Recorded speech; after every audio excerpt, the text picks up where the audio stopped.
ជំរាបសួរពុកម៉ែបងប្អូនថ្ងៃនេះនាងខ្ញុំមករៀបរាប់អត្ថប្រយោជន៍សណ្ដែកបារាំងសណ្ដែកបារាំងជាបន្លែដែលមានរសជាតិឆ្ងាញ់និងសម្បូរទៅដោយសារធាតុចិញ្ចឹមសំខាន់ជាច្រើន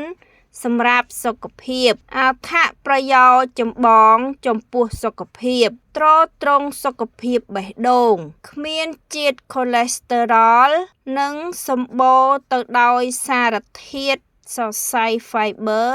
ដែលជួយកាត់បន្ថយកម្រិតខូលេស្តេរ៉ុលអាក្រក់និងសម្ពាធឈាមជួយដល់ប្រព័ន្ធរំលាយអាហារជាតិសរសៃខ្ពស់ជួយសម្រួលដល់ការ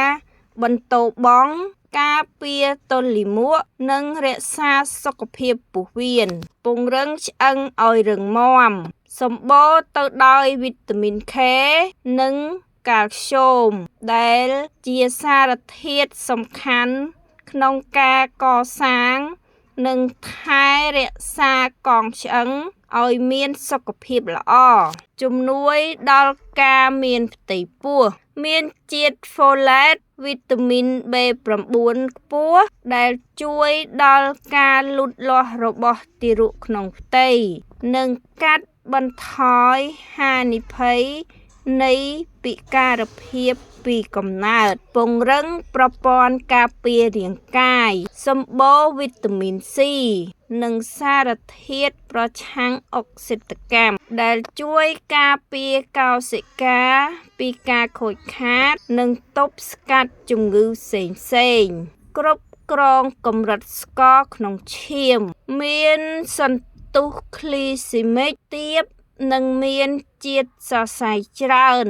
ដែលជួយរក្សាកម្រិតស្ករក្នុងឈាមឲ្យមានលំនឹងស័ក្តិសមបំផុតសម្រាប់អ្នក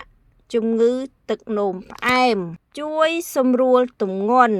មានកាឡូរីខ្ទាបប៉ុន្តែធ្វើឲ្យឆាប់ឆ្អែតបានយូរសម្រួលដល់អ្នកដែលចង់សម្រកឬរក្សាទម្ងន់តម្លៃអាហារូបត្ថម្ភសំខាន់វីតាមីន A វីតាមីន K និងវីតាមីន C ជាតិហ្វូឡេតនិងដែកជាតិសរសៃ Fiber និងម៉ូតាស្យូម